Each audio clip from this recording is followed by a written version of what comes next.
নমস্কাৰ, আজি মই লৈ আহিছোঁ পঞ্চমুখী কচুৰে বনোৱা কণীৰ এটা সোৱাদ ভৰা ৰেচিপি আৰু লগতে আমি ঠাণ্ডাত সহজে বৈ ল'ব পৰা উলেন চক্স।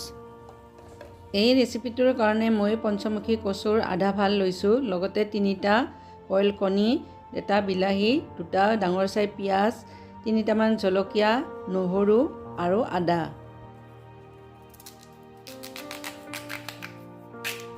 প্ৰথমে মই ভিডিঅ'ত দেখুৱাৰ দৰে কচু টুকুৰা টুকুৰকৈ কাটি ল'ম। বেছি সৰু সৰুকৈ কাটিব নালাগে, যিহেতুকে মই এইখিনি অকণমান বইল কৰি ল'ম। কচু টুকুৰা কাটি মই টুকুৰকৈ ভালদৰে ধুই পৰিষ্কাৰ কৰি ল'লোঁ। কচুখিনি কাটি ধুই লোৱাৰ পিছত মই এইখিনি এটা হুইচেল মাৰি ল'ম। সেয়ে প্ৰেছাৰ কুকাৰ এটা ল'লোঁ আৰু তাত কচুখিনি দি দিলোঁ। পঞ্চমুখী কচুৱে নধৰে, কিন্তু সোনকালে হোৱাৰ বাবেহে মই সিদ্ধ কৰি ল'ম। কচুখিনি দি উঠি তাত মই এগিলাচ ঠাণ্ডা পানী দি দিলোঁ। পানীখিনি দিয়াৰ পিছত কচুখিনিৰ ওপৰত মই অকণমান হালধি আৰু আধা চামুচ সৰু চামুচ এখনেৰে নিমখ দি দিলোঁ। তাৰপিছত কচুখিনি লৰাই দি মই ঢাকনি মাৰি গেছত উঠাই দিলোঁ। কচুখিনি এটা হুইচেল মাৰি নমাই ল'ম, নহ'লে কচুখিনি গলি যাব। কচুখিনি সিদ্ধ কৰিবলৈ দিয়াৰ পিছত গেছত মই কেৰাহী এটা উঠাই দিছিলোঁ আৰু কেৰাহীটো গৰম হোৱাত তাত মই সৰিয়হৰ তেল দি দিলোঁ। তেলখিনি গৰম হোৱাত প্ৰথমে মই কণীকেইটা তেলত ভাজি ল'ম। কণীকেইটা অকণমান চুৰিৰে কাটি মই গৰম তেলত দি দিলোঁ। বইল কণীকেইটা গৰম তেলত দি মই অকণমান নিমখ হালধি দি দিলোঁ আৰু ৰংচুৱাকৈ কণীকেইটা ভাজি ল'লোঁ। ৰংচুৱাকৈ ভজাৰ পিছত কণীকেইটা মই নমাই ল'লোঁ আৰু সেই গৰম তেলতে মই সৰু চামুচ এখনেৰে আধা চামুচ পাঁচফোৰণ ইয়াত দি দিলোঁ। পাঁচফোৰণখিনি ফুটিবলৈ ধৰাত ইয়াত মই সৰিয়হৰ তেল প্ৰয়োজন অনুযায়ী আকৌ অকণমান দি দিলোঁ। তাৰপিছত সেই গৰম তেলত মই 2 কিলা তেজপাত, কটা জলকীয়া কেইটা আৰু পিঁয়াজ কেইটা মই গ্ৰেট কৰি লৈছিলোঁ, সেইখিনি ইয়াত দি দিলোঁ। লগতে পিচি লোৱা আদা নহৰু 1.5 চামুচ ইয়াত মই দি দিলোঁ। এতিয়া গেছৰ ফ্লেমটো মই হাই কৰিয়ে আটাইখিনি বস্তু লৰাই ভাজি থাকিলোঁ। এইখিনি ভাজি থাকোঁতে মই ইয়াত প্ৰয়োজন অনুযায়ী নিমখ আৰু হালধি দি দিলোঁ। নিমখ আৰু হালধি দি মই পিঁয়াজখিনি ভালদৰে পুনৰ ভাজিবলৈ ধৰিলোঁ।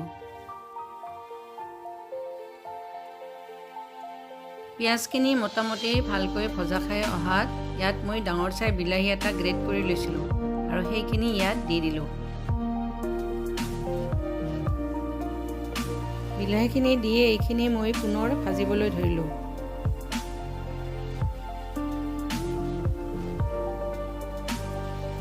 বিলাহী আৰু পিঁয়াজৰ মিশ্ৰণখিনি মই একেবাৰে ধুনীয়াকৈ তেল উঠি যোৱালৈকে ভাজি ল'লোঁ। এইখিনি ভালদৰে ভজা হৈ যোৱাত মই হুইচেল মাৰি থোৱা কচুখিনি কুকাৰৰ পৰা উঠাই ইয়াত দি দিলোঁ।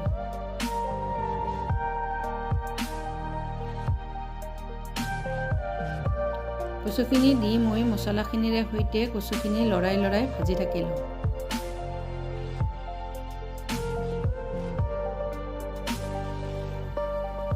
মছলাখিনিৰে সৈতে কচুখিনি ভালদৰে ভাজি লোৱা হোৱাৰ পিছত ইয়াত মই গৰম পানী 1.5 গিলাচ দি দিলোঁ। কচু বইল কৰি লোৱা পানীখিনিও আমি দিব পাৰিলোঁ হয়, কিন্তু মই সেইখিনি দিয়া নাই। পানীখিনি দিয়াৰ পিছত আঞ্জাখন মই লৰাই দিলোঁ আৰু কণীকেইটা দি মই আঞ্জাখন উতলিবলৈ দিলোঁ।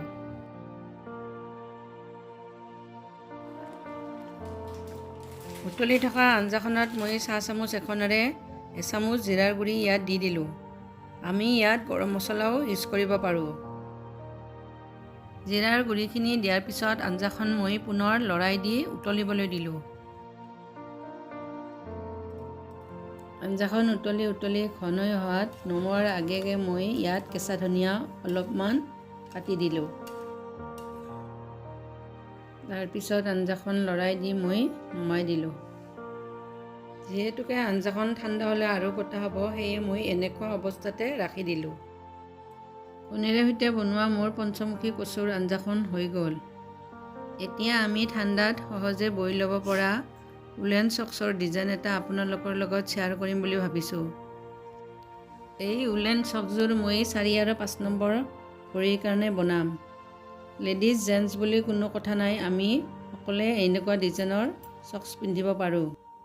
এই চক্সযোৰ বনাবৰ কাৰণে মই 10 নম্বৰ শলা লৈছোঁ, এখন সৰু কেঁচি আৰু চুৱেটাৰ চিলাই কৰা বেজি আৰু ঊণ লৈছোঁ। ঊণ মোৰ বৰ্ধমানৰ 100 গ্ৰামৰ, ইয়াত 50 গ্ৰামমান আছে। আগতে মই আকৌ এযোৰ চক্স বৈ লৈছোঁ।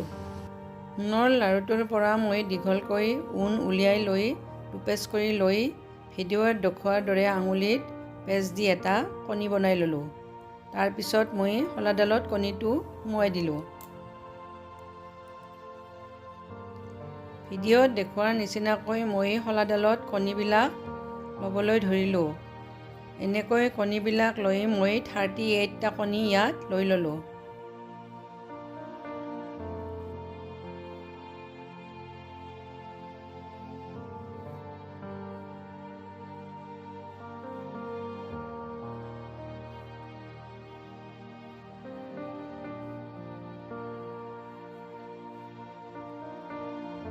শলাডালত 38টা কণী লোৱাৰ পিছত পুনৰ মই এবাৰ এইখিনি কাউণ্ট কৰি ল'লোঁ।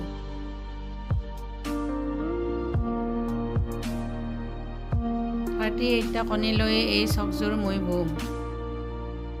ভৰিৰ পতাখন যদি অকণমান বহল বা মোটা হয় তেনেহ'লে আমি 40টা কণী ল'ব পাৰোঁ। এই চক্সযোৰৰ ডিজাইনৰ কাৰণে মই কণীবিলাক উল্টা উল্টাকৈ বৈ শলাবিলাক বৈ যাম। সেয়ে মই ভিডিঅ'ত দেখুওৱাৰ দৰে কণীখিনি ওলোটাকৈ ববলৈ ধৰিলোঁ।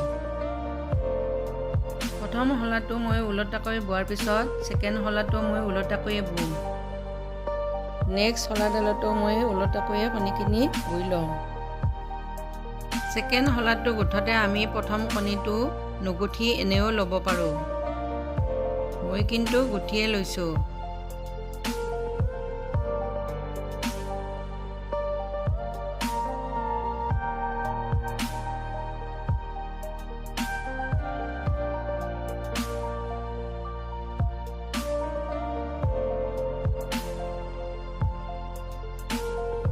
এনেকৈয়ে মই শলাবিলাক উল্টা উল্টাকৈ বৈ যাম। প্ৰত্যেকটো লাইন আমি উল্টা উল্টাকৈয়ে বৈ ল'ম।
উল্টা উল্টাকৈ 38টা লাইন বৈ লোৱাৰ পিছত মই আনপাত চক্সৰ লগত এইখিনি জুখি ল'ম।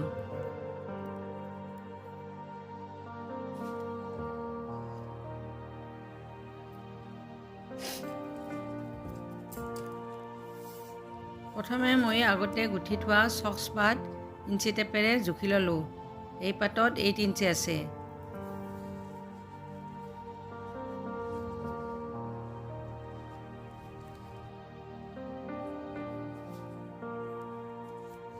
তাৰপিছত ইঞ্চি টেপেৰে মই গুঠি থকা পাতো জুখি ল'লোঁ। মোটামুটি মোৰ 7 ইঞ্চিৰ বেছি আছে। 1 শলামান বোলে মোৰ এইখিনি হৈ যাব।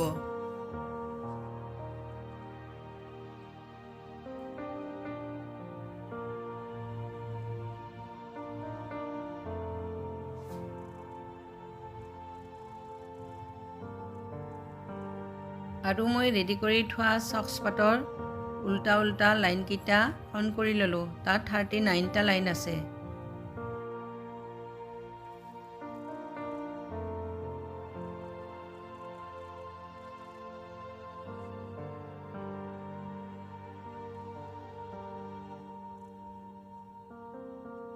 এতিয়া মই গুঠি থকা চক্সপাতৰ উল্টা লাইনকেইটা কাউণ্ট কৰিম আৰু সেয়ে কাউণ্ট কৰিবলৈ ধৰিলোঁ।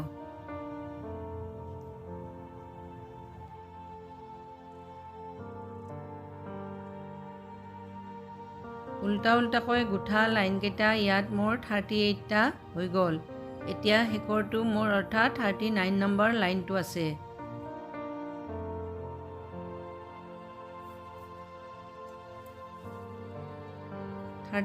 নম্বৰ লাইনটো অৰ্থাৎ শেষৰ লাইনটো গুঠিবলৈ মই প্ৰথম কণীটো গুঠি ল'লোঁ। তাৰপিছত ভিডিঅ'ত দেখুৱাৰ দৰে মই দুটাকৈ কণী গুঠি কণী কমাই গ'লোঁ।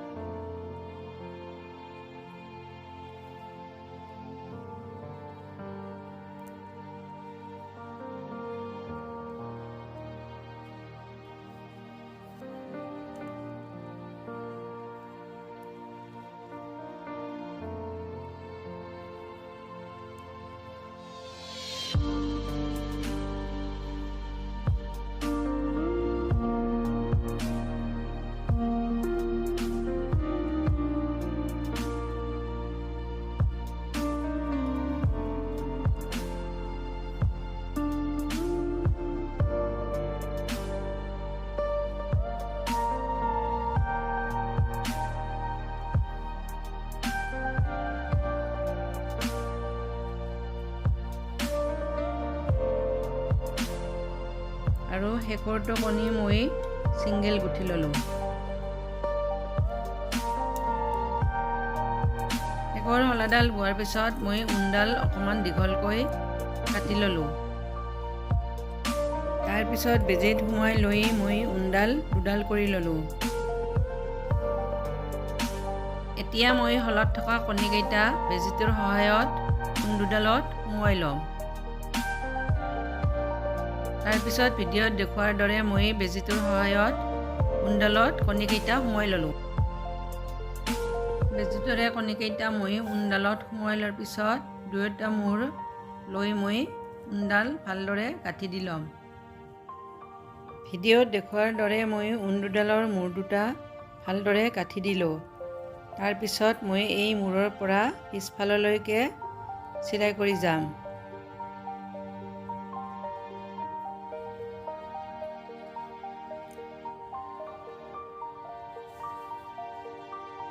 মই আগতে ৰেডি কৰি ৰখা মৌজাপাতৰ পিছফালৰ অংশৰ পৰা আগফালৰ চিলাই কৰা অংশলৈকে গুঠি ল'লোঁ। মাজত খালী ঠাইখিনি মোৰ 3.5 ইঞ্চি হ'ল। এতিয়া মই আনপাত মৌজাৰ পিছফালৰ পৰা 3.5 ইঞ্চি ৰাখি আগফালৰ পৰা মই মৌজাপাত চিলাই ল'ম। আমি ভৰিসমূহৰ অংশখিনি 4 ইঞ্চিতকৈ ভৰি অনুযায়ী কম বেছি কৰিব পাৰোঁ। সেয়ে চিলাই নকৰা মৌজাপাত মই পিছফালৰ পৰা 3.5 ইঞ্চি জোখত কুৰ্চাৰ শলাৰে এটা চিন দি ল'লোঁ। তাৰপিছত মই আগফালৰ পৰা মৌজাপাত সেইখিনিলৈকে চিলাই ল'লোঁ।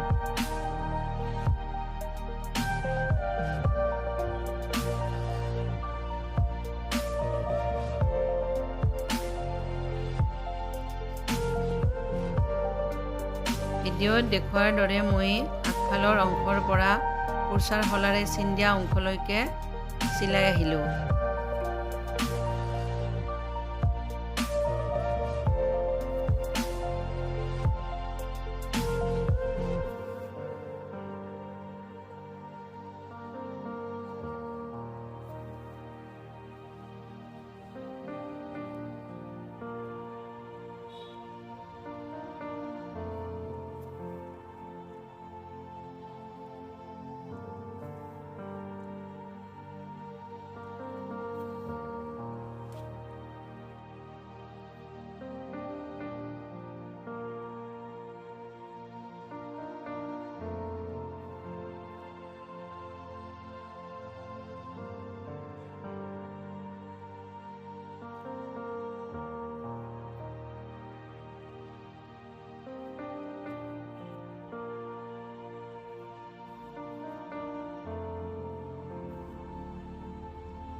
আগফালৰ অংশটো চিলাই লোৱা হোৱাৰ পিছত ৰৈ যোৱা সূতাখিনি মই মাজে মাজে ভিডিঅ'ত দেখুৱাৰ দৰে সুমুৱাই ল'লোঁ।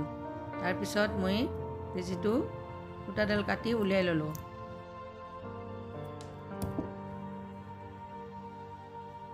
এতিয়া মই পিছফালৰ অংশটো চিলাই ল'ম। সেয়ে মূৰ দুটা মই সমান কৰি লৈ বেজীৰে ভিডিঅ'ত দেখুৱাৰ দৰে পিছফালৰ অংশখিনি চিলাই ল'বলৈ ধৰিলোঁ।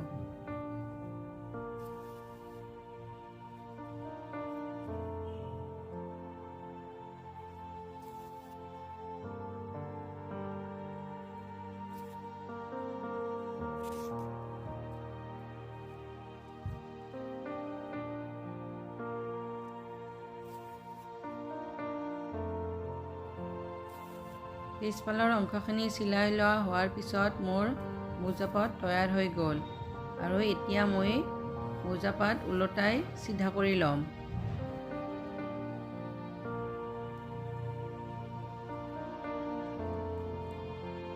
এনেকুৱা ডিজাইনত আমি যিকোনো ভৰি পতা জুখিয়ে চকযোৰ তৈয়াৰ কৰি ল'ব পাৰোঁ। মই গোঠা এই 8 ইঞ্চিৰ চকযোৰ 4 আৰু 5 নম্বৰ ভৰিত ধুনীয়াকৈ হয়।